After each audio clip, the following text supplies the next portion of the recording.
딸아, 사랑한다. 너는 누가 뭐래도 내게는 가장 소중한 사람이다.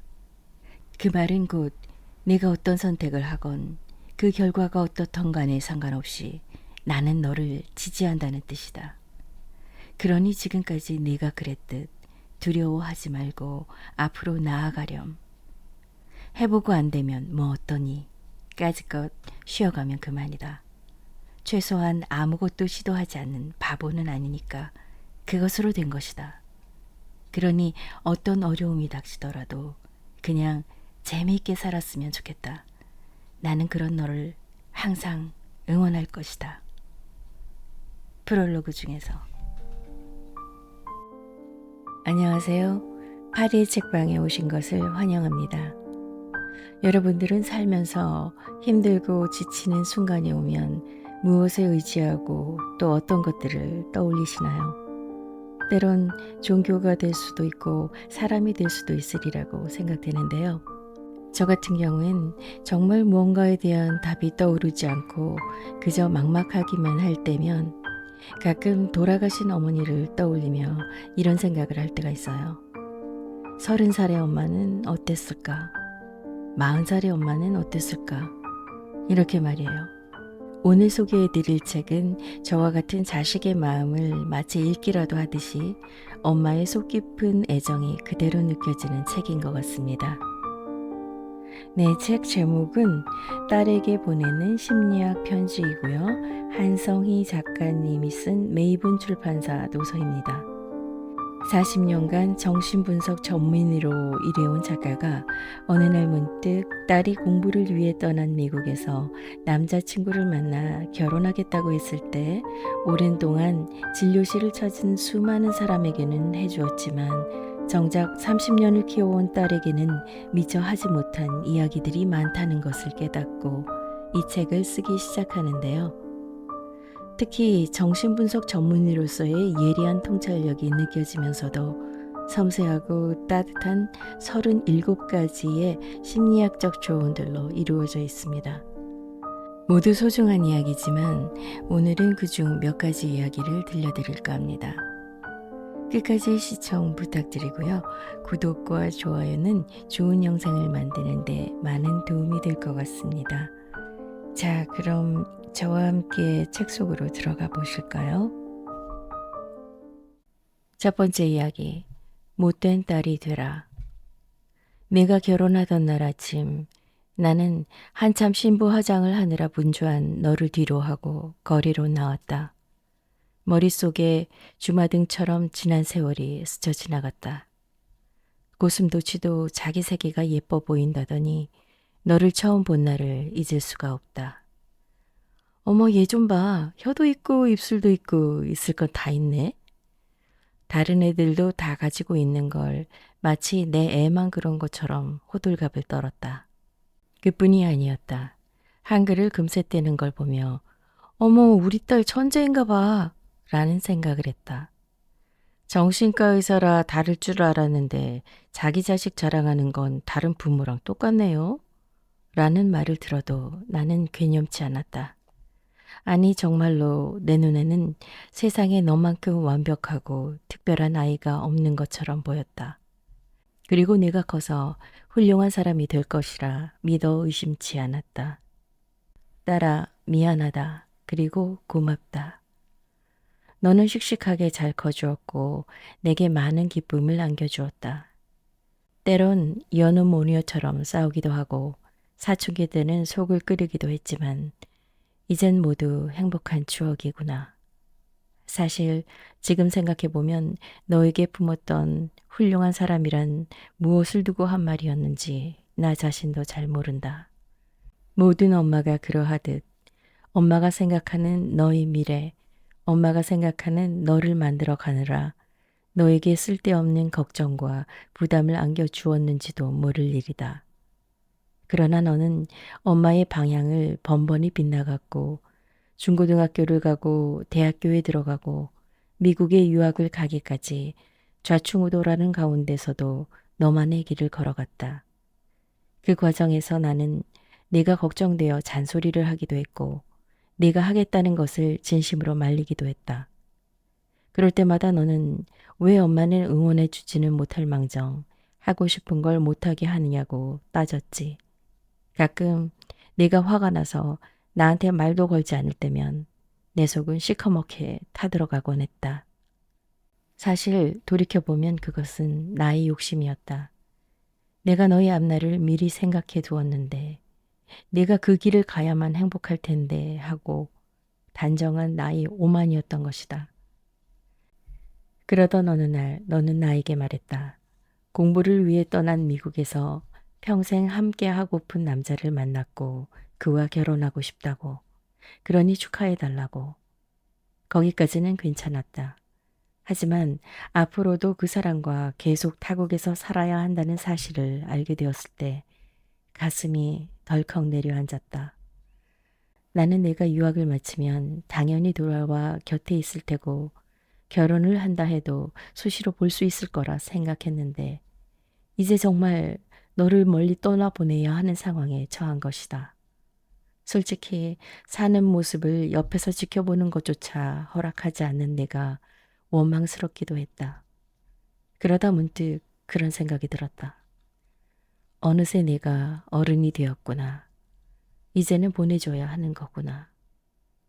생각해보면 너는 이미 독립적인 한 인간으로서 너의 길을 가고 있었는데 내가 그것을 애써 부정해왔는지도 모르겠다.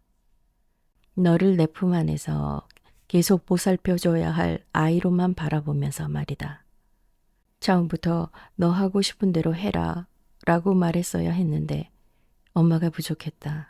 정말 미안하다. 인생에는 중요한 전환점이 있다. 아이에서 어른이 되는 것, 여자에서 엄마가 되는 것, 엄마에서 다시 나로 돌아오는 것. 이 모든 게 나이를 먹고 시간이 흐르면서 자연스럽게 이루어지는 과정 같지만 우리는 역할 변화에 따른 전환점을 거쳐야만 한다. 그 과정은 고통스러워서 어떤 사람들은 변화를 인정하지 않으려 든다. 그래서 용기가 필요하다. 어느 순간 자기에게 주어진 역할의 고리를 끊고 나아갈 수 있어야 한다. 아이가 어른이 되려면 자기를 키워준 부모의 세계를 깨고 나아가야 한다. 그것은 자녀에게는 독립이고 부모에게는 상실이다. 나는 늘 너를 내 품 안에서 떠나보낼 준비를 해왔다고 생각했다. 하지만 네가 떠나겠다고 했을 때 깊은 슬픔이 밀려오는 것은 어쩔 수가 없었다. 그러나 걱정하지 마라. 너희 결혼식 날 나는 혼자 커피를 마시며 엄마 독립식을 치렀다. 덕분에 나는 결혼식 때 눈물 콧물 흘리는 촌스러운 엄마가 되지 않을 수 있었다. 웃으며 너를 보낼 수 있었다. 딸아, 고맙다. 네가 먼저 용감하게 부모의 세계를 부숴준 덕분에 나 역시 엄마 역할에서 졸업할 수 있었다. 30년 만에 너에게 털어놓는 이야기. 너는 이제껏 누군가의 딸이었고 누군가의 친구였고 누군가의 선후배였으며 어느 회사의 직장인이었다. 그런데 결혼을 하는 순간 너는 누군가의 아내, 누군가의 며느리가 되었고 앞으로 누군가의 엄마가 될지도 모른다. 해야 할 역할이 늘어나는 것이다. 사람들은 보통 역할이 늘어날 때 그것 또한 잘해야겠다는 생각을 한다. 다른 사람들의 기대에 어긋나지 않으려 하고 주어진 책임과 의무를 다하려고 애쓰는 것이다. 게다가 세상은 많은 것을 잘해내는 사람을 능력 있다고 칭찬하고 다른 이에게도 그것을 권장한다. 그러나 나는 모든 것을 잘하려 애쓰는 사람을 보면 안타깝다는 생각이 먼저 든다. 그러느라 자기 자신을 희생하는 사례가 너무 많기 때문이다. 내가 괴롭고 힘들어도 조금만 희생하면 모두 편안하니까 내 목소리를 줄이고 내가 먹고 싶은 것을 참고 내가 하고 싶은 것보다 해야 할 일을 먼저 한다. 우리네 어머님들이 그렇게 살아왔다. 자식을 위하느라, 남편을 위하느라, 자신을 희생하면서도 그것이 당연하다고 여겼다. 화병이 생기든 말든 자신을 방치한 채로 말이다. 심지어 세상은 그것이 진정한 모성이라고 강요하기까지 했다. 딸아, 만약 누군가 너에게 여자의 미덕을 이야기하고 모성을 운운하며 우리네 어머니처럼 살아야 한다고 말하거든 귀를 닫아버려라. 그리고 모든 것을 다 잘할 수 없다고 잘라 말해라. 만약 상대방이 참 못됐다 라고 말하면 칭찬으로 들어라. 그래야 많은 역할을 하면서도 중심을 잃지 않을 수 있으며 너 자신을 지킬 수 있다. 나도 능력 있는 의사, 좋은 엄마, 좋은 아내, 좋은 친구, 괜찮은 며느리, 좋은 딸, 훌륭한 상사가 되고 싶었던 때가 있었다. 아니, 그렇게 되려고 많이 노력했었다. 하지만 내가 아무리 노력해도 나를 싫어하는 사람이 있었고, 어딘가에는 꼭 빈틈이 생겼고, 문제가 발생했다. 병원 일이 무사히 넘어가나 싶으면 내가 속을 썩였고, 내가 잘한다 싶으면 갑자기 친정에 문제가 생겼고, 친정이 조용하다 싶으면 시가의 일이 생겼지. 그러다 보니 내가 아무리 잘하려고 했어도 아무 문제 없이 지나간 날은 단 하루도 없었다. 특히나 내가 어렸을 때는 오늘도 무사히라는 말을 달고 살아야 했다. 그의 푸념이라도 할라치면 사람들은 그랬다. 그러니까 왜 쓸데없이 일한다고 고생해요. 집에서 아이나 키우지. 당시 그 말은 나에게 상처였지만 덕분에 나는 진짜 내가 원하는 것이 무엇인지 돌아볼 수 있었고 다 잘하려고 애쓰는 대신 어떤 역할이든 빈틈이 너무 많이 생기지 않게만 조절하며 삶을 꾸려올 수 있었다. 누구에게나 좋은 사람이 되기를 포기하고 뭐든지 잘하려는 욕심을 버린 것이다. 건강한 자기애, 건강한 나르시시즘을 가진 사람은 자신이 완벽할 필요가 없다는 사실을 잘 알고 있다. 실패하고 실수할 수도 있지만 그럼에도 자신은 충분히 사랑받을 만한 가치가 있는 사람이라는 확신을 가지고 있다. 미국의 극작가 조 쿠더트는 말했다. 당신은 남의 사랑을 꼭 받아야 할 필요도 없고 또 그것을 위해 자신을 희생해서도 안 됩니다. 정말로 삶의 중심이 되며 가장 중요한 일은 자신을 사랑하는 것입니다. 당신이 평생 알게 될 모든 사람들 중에서 당신이 결코 떠나지도 잃어버리지도 않을 유일한 사람은 당신뿐입니다. 그러니 가끔 역할에 따른 의무감이 너를 짓누르고 세상이 희생을 강요하는 것처럼 느껴질 땐 차라리 남들한테 못된 여자라는 소리를 들을 각오로 당당히 맞서거라. 나는 언제나 그런 너를 응원할 것이다.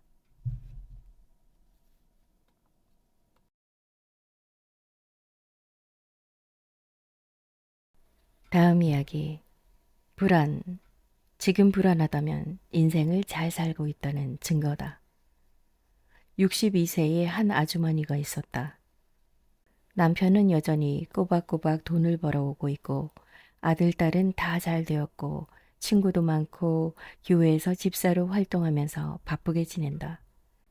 다행히 건강에도 별 문제가 없다. 그런데 내 앞에만 오면 늘 걱정을 늘어놓았다. 남편은 이래서 걱정이고 아이들은 저래서 걱정이고 교회에서는 이런 문제가 있고 친구한테는 저런 문제가 있어서 너무 걱정이 된다는 것이다. 아니, 별 문제가 없어 보이는데 왜 그렇게 걱정이 많으세요?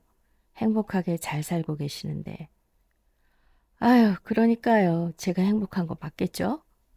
네, 행복한 거 맞습니다. 정말 저 행복한 거죠? 그럼요. 그러니 제발 걱정을 미리 가불하며 살지 마세요. 딸아, 그녀와 내가 똑같은 이야기를 3년째 되풀이하고 있다면 믿을 수 있겠니? 그럼에도 그녀는 2주에 한 번씩 네, 행복한 거 맞습니다. 라는 말을 듣기 위해 나를 찾아온단다. 걱정을 가불하고 사는 사람들, 아직 일어나지 않은 일들에 대해 걱정까지 사서 하는 사람들, 우리는 왜 이렇게 걱정이 많은 걸까? 10대는 원하는 대학에 못 들어갈까 봐 걱정이고 20대는 취업이 잘 안 돼서 불안해한다. 30대는 점점 멀어져가는 내 집 마련의 꿈 때문에 스트레스를 받고 40대는 언제 회사에서 잘릴지 몰라 불안해하며 50대는 은퇴 후의 삶과 건강에 대한 불안으로 잠을 못 이룬다. 걱정거리가 잠시 물러나도 또 다른 걱정이 시작될까 두려운 게 인간의 마음이다. 불안으로부터 자유로운 사람이 있을까? 스위스 작가 알랭드 보통은 그의 책 불안에서 불안은 현대의 야망의 한여라고 말했다. 전통사회는 물질적으로 빈곤하고 태어나면서부터 신분이 정해져 있는 불평등 사회였지만 비교로 인한 고통은 지금보다 적었다. 농민과 귀족은 종자가 다른 인간이므로 귀족에겐 귀족의 삶이, 농민에겐 농민의 삶이 있을 뿐이었다. 그 결과 삶은 공공했지만 마음은 평화로웠다는구나. 하지만 평등의 원칙에 의거해 모든 사람이 동등한 지위를 누릴 수 있는 현대 사회에서는 지위, 성취, 연봉이 모두 개인의 노력 여하에 달려 있다고 사람들은 생각한다. 성공해서 높은 위치에 오르지 못하는 것은 순전히 노력을 하지 않은 개인의 탓으로 돌아가고 만 거지. 그러나 높은 자리가 많지 않으니 그 자리를 차지하려면 수많은 경쟁자를 물리쳐야만 한다. 그러다 보니 끊임없이 경쟁자와 자신을 비교할 수밖에 없게 된 것이다. 어느 다큐멘터리에서 대학교 5학년에 재학 중인 한 남학생이 이렇게 말하더구나. 스펙을 이만큼 쌓아놓고도 불안한 것은 다른 사람도 그만큼 쌓았을 거라는 생각 때문이고 그보다 앞서가기 위해서는 스펙을 더 쌓아야 해요. 그 말을 하고 나서 한숨을 내쉬는 그의 표정이 아직도 잊히지 않는다. 그러고 보니 은희 씨는 요즘 어떻게 지내고 있을지. 그녀는 대학교 마지막 학기를 남기고 휴학을 신청했다. 그리고는 PC방에서 아르바이트를 하는 중이었는데 우연히 페이스북에서 오랫동안 만나지 않은 친구의 소식을 알게 되었다. 그런데 자기보다 못 살 거라고 생각한 친구가 현재 스페인에서 유학 중이고 그곳에서 행복한 나날을 보내고 있었다. 전요, 캄캄한 곳에서 최저시급을 받으며 하루를 보내는데 그 친구는 청춘을 만끽하고 있는 것처럼 보였어요. 그녀는 20대 중반이 되었으면 20대 초반과는 뭔가 달라야 한다고 생각했는데 딱히 이렇다 할 성취나 실적이 없어 우울해했다. 그러던 중에 자신보다 못하다고 생각했던 친구가 훨씬 잘 살고 있는 모습을 보니 새삼 자신이 더욱 초라하게 느껴진 것이다. 실적이 없는 삶, 나이를 먹어도 별반 나아진 게 없는 지금보다 은희 씨를 더 힘들게 만든 건 친구와의 비교였다. 남들보다 앞서 나가지는 못할 망정 뒤처지지는 말아야 하는데 나는 여기서 뭘 하고 있는 거지? 은희 씨는 갑자기 엄습해오는 불안을 견딜 수가 없었다. 불안은 버거운 존재다. 불안을 느끼는 순간 근육은 긴장하고 심장은 빨리 뛰고 머리는 어지럽다. 그래서 누구나 불안한 상태에서 벗어나고 싶어 한다. 그러나 열심히 노력해서 원하는 걸 모두 얻고 나면 불안이 사라질까? 안타깝게도 인간은 불안을 안고 살아갈 수밖에 없는 존재다. 살아있는 동안 마음 한구석엔 언제나 불안이 자리하고 있는 것이다. 불안은 성장하고 싶다는 마음의 시그널이다. 덴마크 철학자 키르케고르가 말했다. 불안은 인간을 마비시키기도 하지만 한편으로는 인간을 발전시키는 무한한 가능성을 내포하고 있다고. 나도 그렇게 생각한다. 결과적으로 봤을 때 불안이 우리가 하는 일에 도움이 될 때도 많기 때문이다. 불안에는 신호불안이라는 게 있는데 우리에게 다가올 위험을 미리 알려주어 준비시키는 기능을 한다. 어느 정도 불안과 두려움이 있어야 위험으로부터 자신을 지킬 수 있다. 운전을 조심스럽게 하는 것만 해도 그렇다. 사고에 대한 두려움이 없으면 운전을 조심해서 할 리가 없다. 마찬가지로 불안하니까 시험 공부를 하는 것이고 일이 잘못될까 두려워 결정을 내릴 때 심사숙고하는 것이다. 그뿐만이 아니다. 종의 기원을 쓴 찰스 다윈, 파우스트를 쓴 요한 볼프강 폰 괴테, 고도를 기다리며의 작가 사뮤엘 베게트, 변신의 프란츠 카프카, 그들의 공통점이 뭘까? 그들은 모두 불안장애를 겪었다. 그런데 불안은 그들의 상상력과 창조력을 높여서 최고의 능력을 발휘하게 만들었고 그 결과 위대한 작품이 탄생할 수 있었다. 그러니 불안이 찾아왔을 때 너무 겁내지 않았으면 한다. 왜 남들은 모두 잘 지내는 것 같은데 나만 이렇게 불안한 거지? 라고 생각하며 위축될 필요가 없다. 지나친 병적 불안만 아니라면 불안은 성장하고 싶다는 마음의 시그널일 수 있다. 물론 불안이 심해서 아무것도 못할 때면 적극적으로 그에 대한 방어가 필요하다. 뭐니 뭐니 해도 불안을 잠재우는 가장 좋은 방법은 몸에게 일을 시키는 것이다. 요즘 바빠서 딴 데 신경 쓸 틈이 없어 라고들 하는데 실제로도 몸이 분주해지고 바쁘면 당면 과제를 해결하는 데 에너지를 집중해야 해서 잡념은 자연스럽게 사라진다. 또 비교는 남하고만 하는 게 아니다. 과거의 나도 그 비교 대상이 될 수 있다.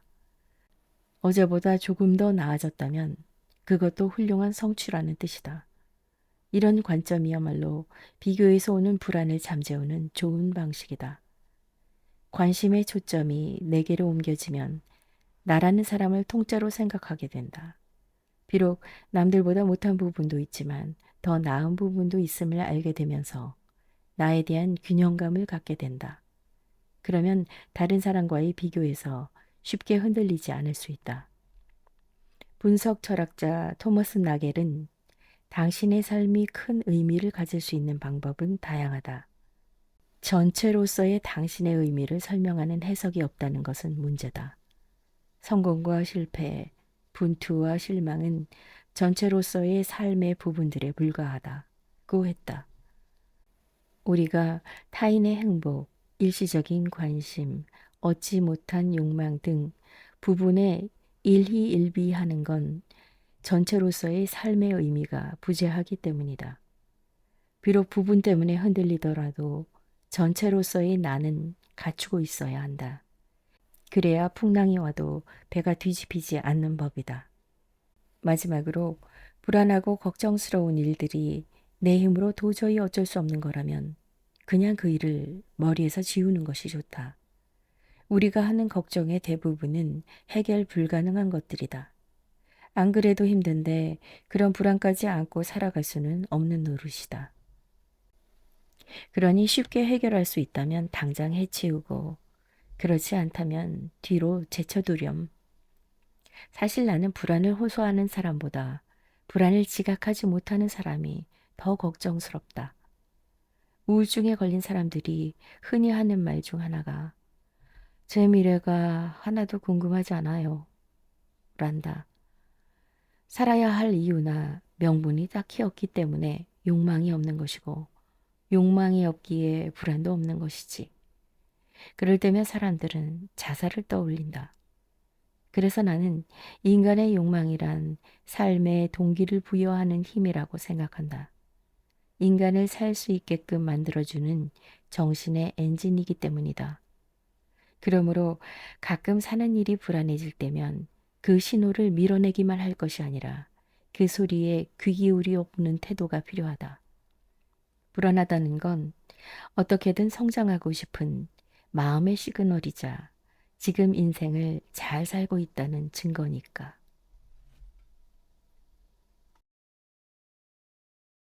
다음 이야기. 남자를 만날 때 꼭 기억해야 할 니체의 질문. 엄마, 나 결혼하기로 한 거 정말 잘한 걸까? 나중에 후회하면 어떡하지? 그럼 결혼하지 마라. 엄마는 참, 그게 딸한테 할 소리야? 물어본 내가 잘못이지. 너는 나를 원망하듯 쳐다봤지만 내가 진짜로 결혼을 안 할 게 아니라는 걸 알고 있었기에 나는 걱정하지 않았다. 그저 빙그레 웃을 뿐이었지. 내가 젊었을 적만 해도 여자는 20대 중반이면 결혼을 해서 아이를 낳고 살림을 도맡아 하는 게 보통이었다. 현모양처가 꿈이라는 말이 이상하지 않던 시절이었지. 그때는 누구나 하는 결혼이기에 사람들도 별다른 생각 없이 결혼을 했다. 그러던 것이 요즘은 결혼이 여러 선택지 가운데 하나가 되었구나.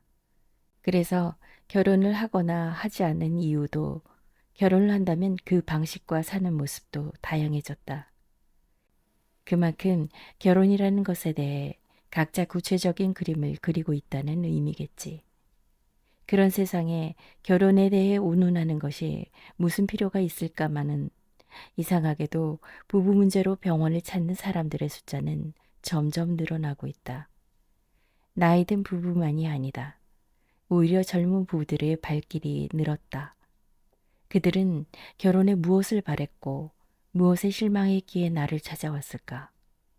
지금까지 정신과 의사로 많은 부부들을 상담해 오면서 안타까운 사례를 많이 봤기에 결혼을 결심한 사람들이 염두에 두었으면 하는 이야기를 해볼까 한다.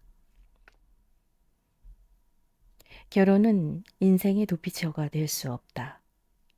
지선 씨는 29에 결혼했는데 35살인 현재 이혼을 생각하고 있다.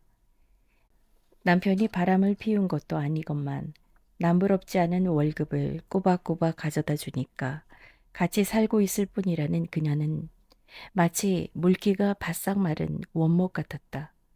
겉으로는 값비싼 목재로 보이지만 너무 건조한 나머지 나뭇결이 죽어버린 권위적이고 강압적인 아빠에게서 벗어나는 게 평생 소원이었어요. 그래서 남편을 만나자마자 결혼을 결심했죠. 그런데 지금은 남편에게서 벗어나고 싶어요. 남편도 시댁도 다 싫어요. 지선 씨에게 결혼은 아버지에게서 벗어날 수 있는 유일한 도피처였다. 불행한 인생을 단번에 바꿀 수 있는 절호의 기회라고 생각했다. 하지만 결혼 후 부딪힌 현실은 달랐다. 남편은 딱딱하고 사무적인 사람이었다. 집안에서도 마치 회사 일을 하는 사람 같았다. 그녀는 남편에게 차마 속 이야기를 털어놓을 수가 없었다. 지선 씨가 바라는 행복은 그저 남편과 가끔 산책하고 다정하게 대화를 나누고 한 달에 한 번 정도 둘이서 외식을 하는 것이었다.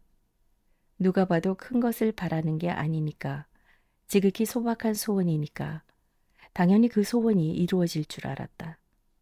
그런데 남편과 함께 밥을 먹을 때도 마치 직장 상사와 있는 기분이니 긴장되기만 했다.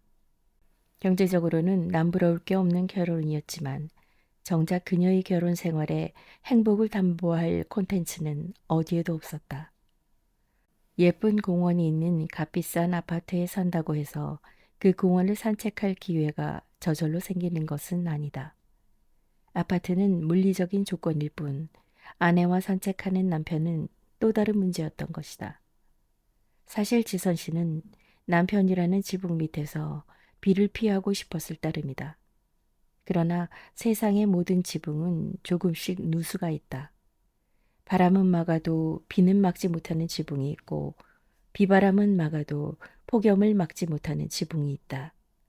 지선 씨처럼 지붕 밑에서 편하게 쉴 것만 기대하고 결혼을 하는 것은 세상에 존재하지 않는 보석을 캐는 일과 같다.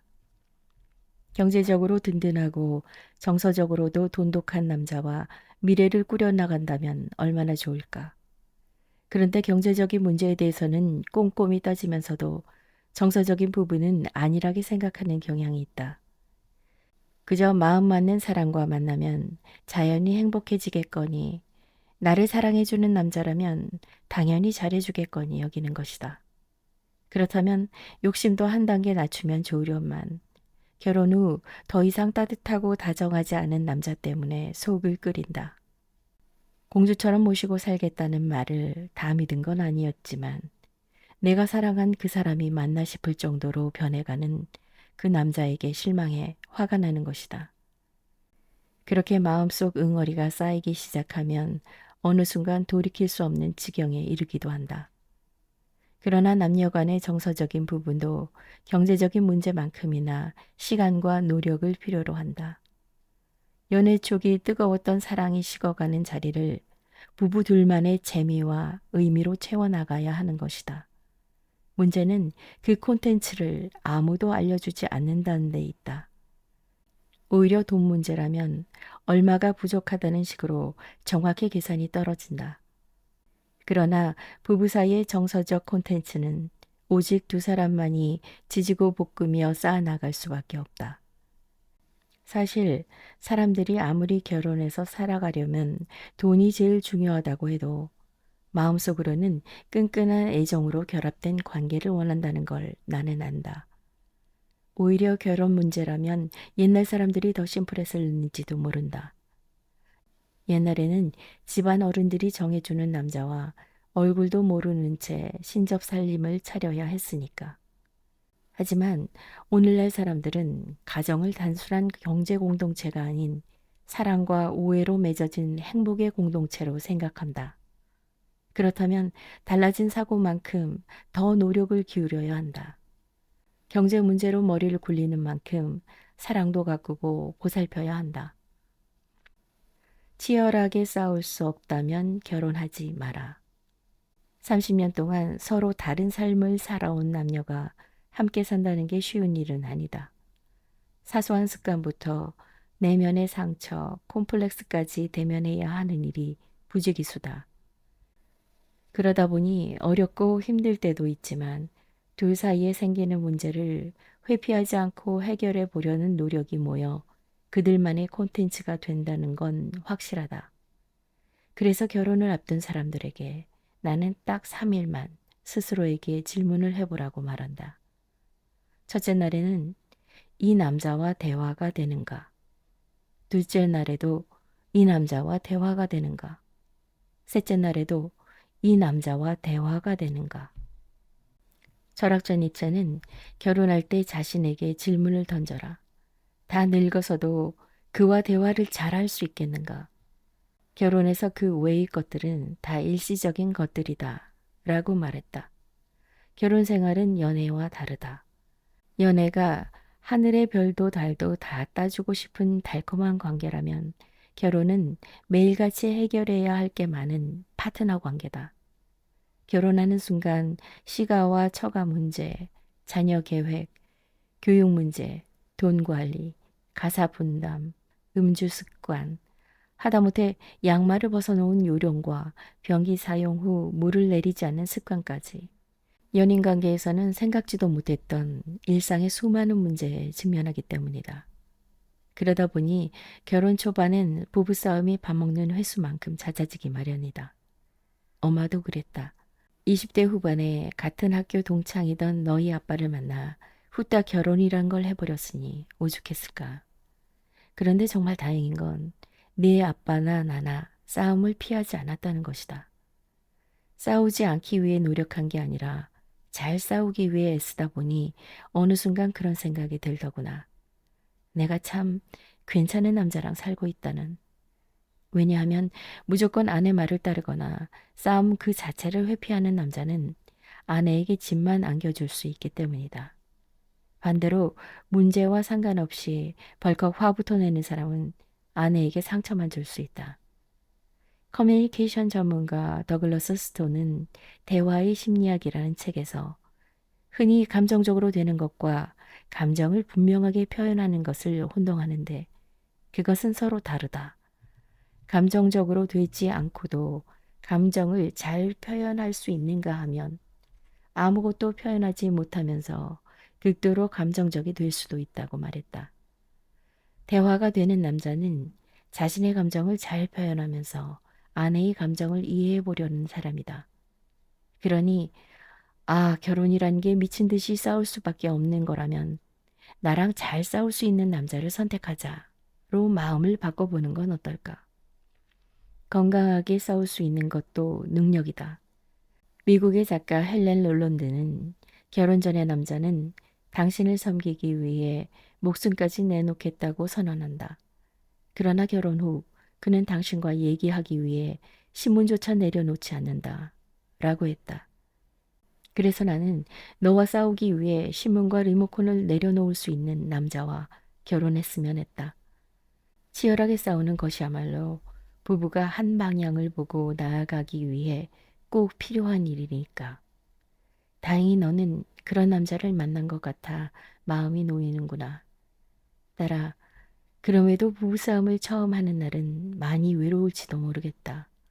세상에 사랑하는 두 사람이 함께 사는 일만큼 천국과 지옥, 희극과 비극을 오가는 드라마가 어디 있으랴. 사람들이 도를 닦기 위해 이곳저곳 뛰어다니지만 결혼만큼 마음을 넓고 깊게 만드는 수련장도 없다는 생각이 든다.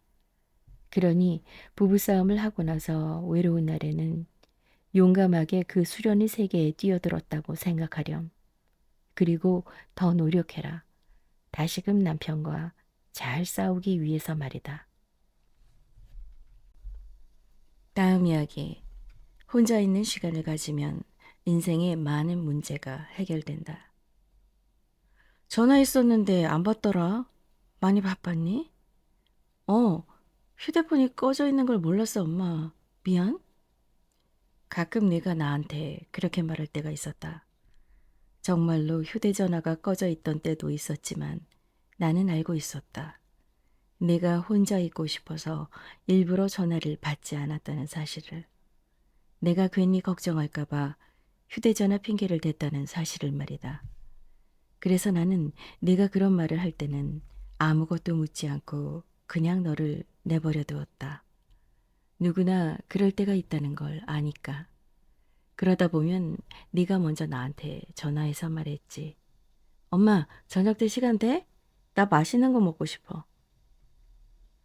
혼자 있고 싶으면서도 정작 자신이 없는 사람들. 누구나 홀로 있고 싶을 때가 있다. 일에 치이고 사람에 치일 때면 혼자 있고 싶다는 마음속 목소리가 들려온다. 외부로만 치닫지 말고 마음 깊은 곳에 있는 나를 봐달라는 음성이다. 심리학자 앤서니 스톤은 우리의 인생은 두 가지 상반되는 충동이 늘 함께한다고 말했다. 하나는 다른 사람과 친밀한 관계를 맺고자 하는 충동이고 다른 하나는 고독을 통해 자기 본연으로 돌아가려는 충동이다.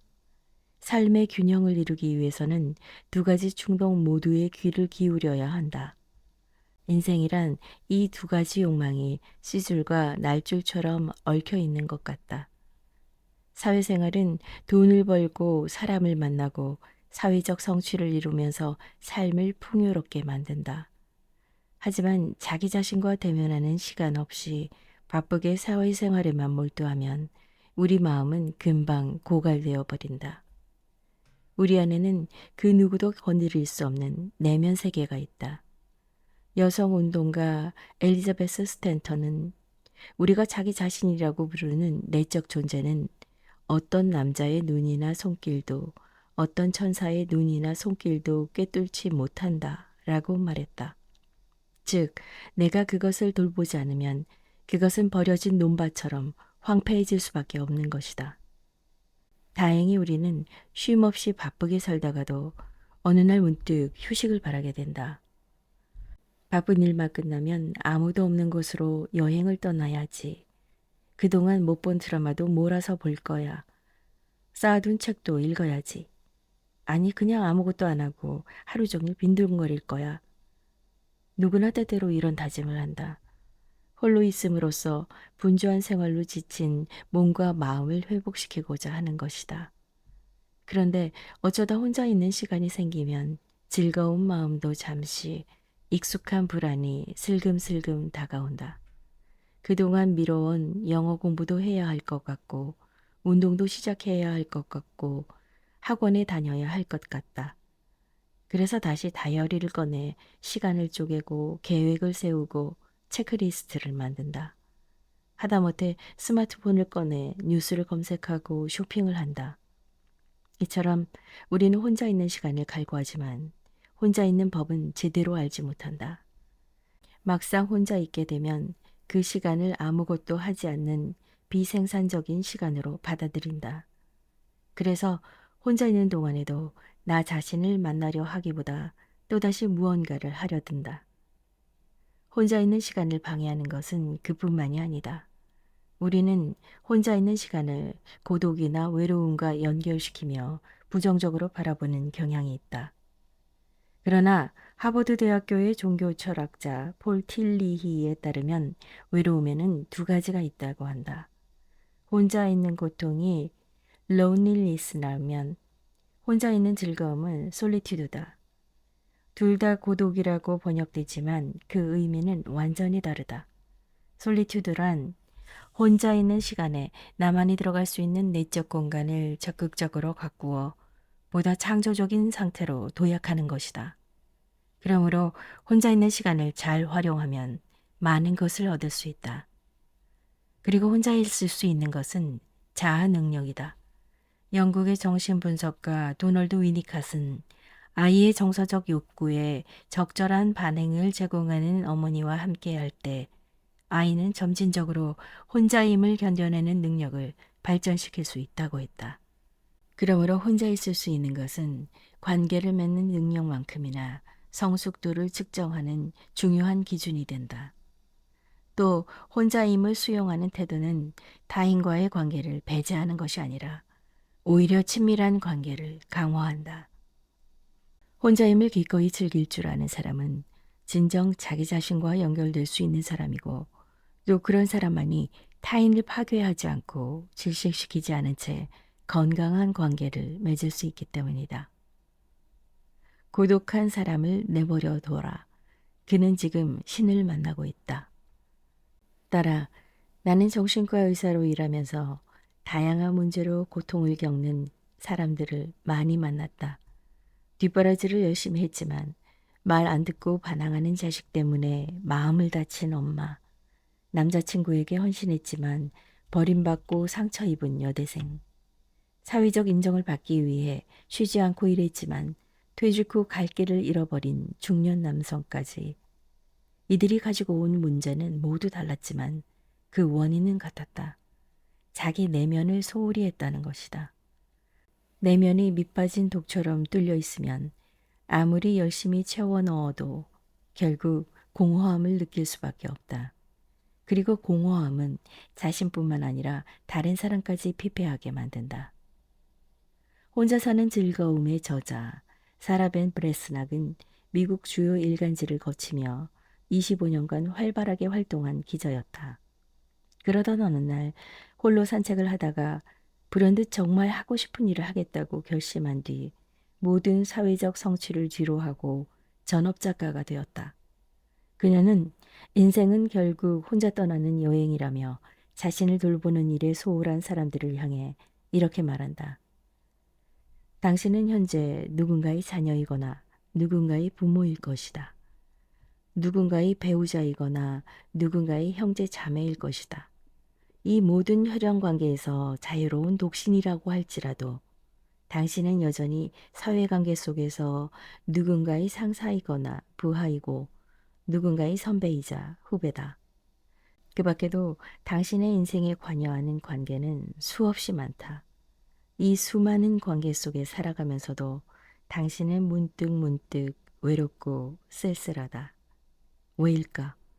오직 당신만을 위해 살아도 짧은 인생이거늘 당신은 어제도 오늘도 내일도 당신 삶 앞에 주렁주렁 달려있는 그 누군가를 위해 당신의 인생을 밀어놓고 있기 때문이다. 다른 사람을 위해 살아가는 인생을 지속하는 한 당신은 지독한 고독에 시달릴 수밖에 없다. 영국의 작가 버지니아 울프는 1929년 발표한 에세이 자기만의 방에서 여성에게는 자기만의 것이라 부를 수 있는 시간이 채 30분도 되지 않는다고 말했다.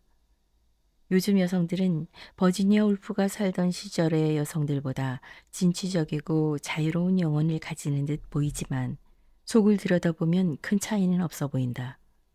아직도 여성들은 남자의 눈에 어떻게 비춰지는지, 어떻게 해야 사랑받을 수 있는지에 민감하게 반응하도록 길러진다. 오랫동안 결혼하지 않고 혼자 사는 여자는 결핍된 존재이자 다른 사람들이 채워줘야 할 대상으로 여겨졌다. 시대는 달라졌지만 여전히 여자들이 마음속에는 홀로 있는 것에 대한 두려움이 자리하고 있다. 그러다 보니 정작 자신으로부터 점점 멀어져 간다.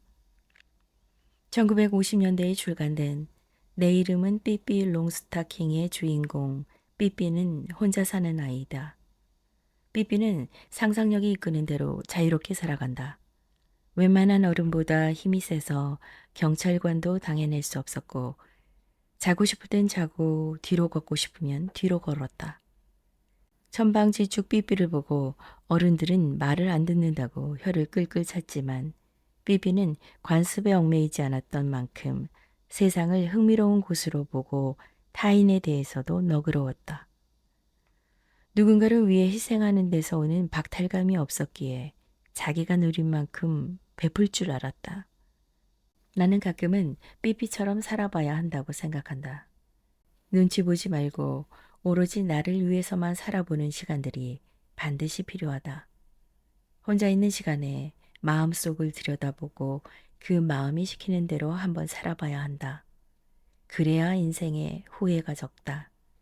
그래야 세상 탓, 남 탓 안 할 수 있다. 세상 사는 일이 뜻대로 풀리지 않을 때가 참 많다. 그래서 내 맘 같지 않은 세상, 내 맘 같지 않은 사람들 때문에 화가 나고 짜증이 난다. 그럴 때 지친 마음을 보듬어 안고 편안히 쉴 내면의 공간 정도는 있어야 하지 않을까. 이 각박한 세상에 나만을 위한 공간이 있다면 세상살이가 조금은 여유롭고 편안해질 것이다. 그러니 따라 혼자 있는 시간을 되도록 많이 가지고 그 시간을 잘 보내는 법을 익혀두렴. 독일의 시인 릴케는 말테이 수기에서 고독한 사람을 내버려 둬라. 그는 지금 신을 만나고 있다. 라고 했다. 고독이란 자신과 대화하는 시간이며 자신의 의미를 음미하는 시간이다. 그러므로 혼자 있는 시간을 가지면 인생의 많은 문제가 해결되기 마련이다.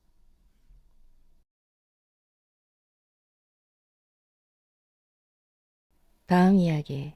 인생 별거 없다. 그냥 재미있게 살아라. 노트온 스캔들이란 영화를 기억하니?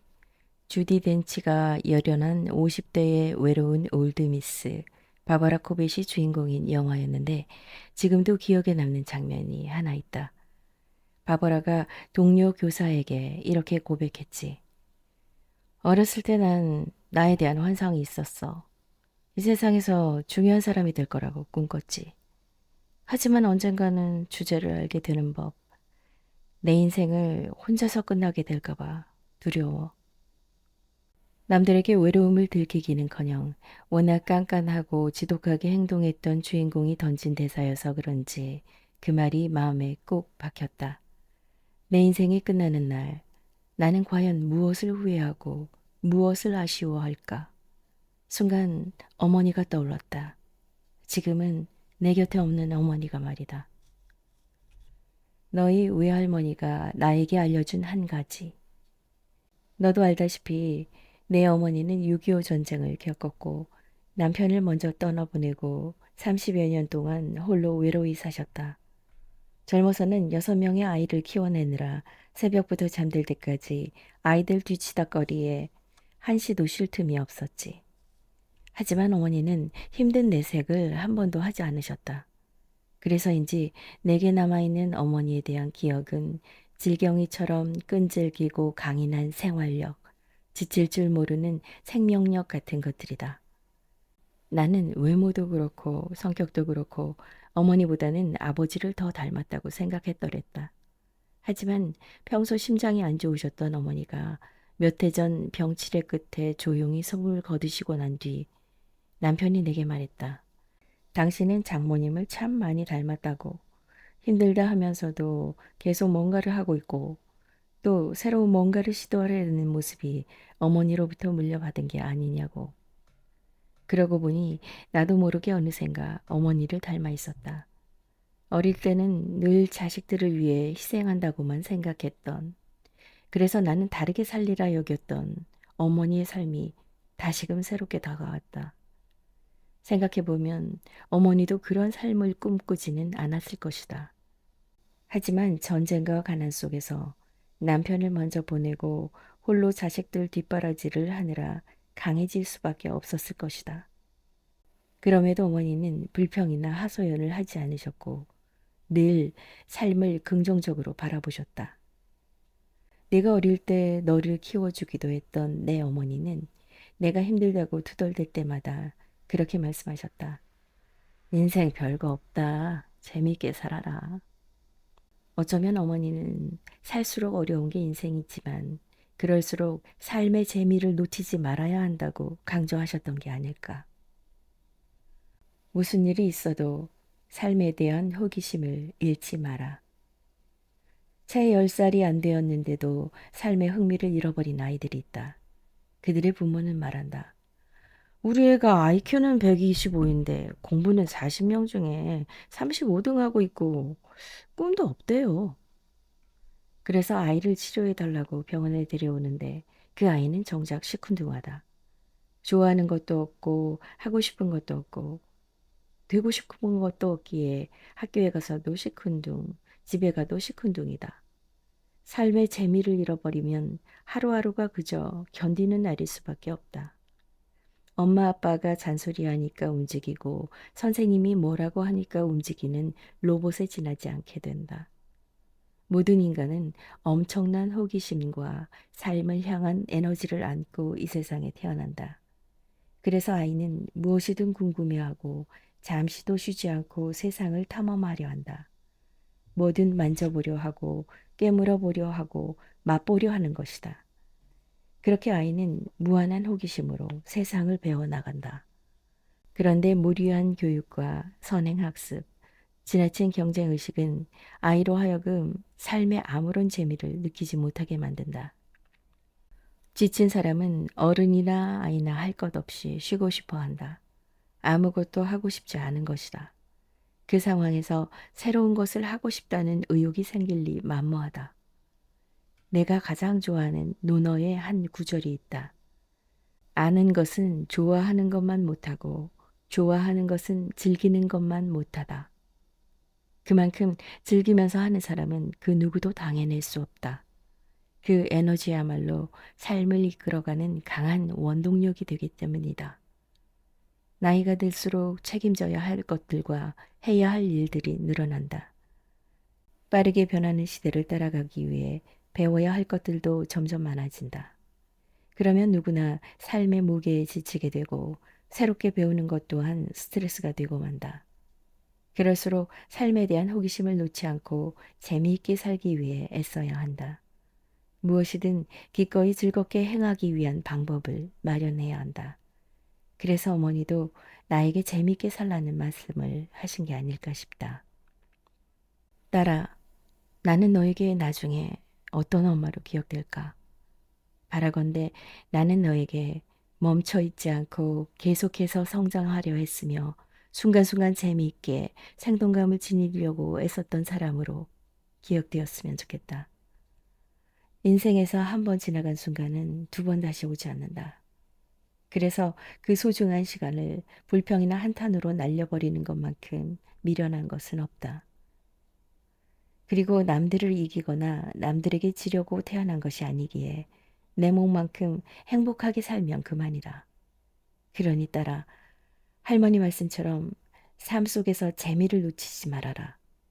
생각지도 못한 고난이 찾아와 너를 시험할 때, 누군가 옆에 있어도 외로움을 떨칠 수 없을 때, 사는 게 죽기보다 힘이 들 때, 그 말을 떠올리면 분명 큰 힘이 될 것이다.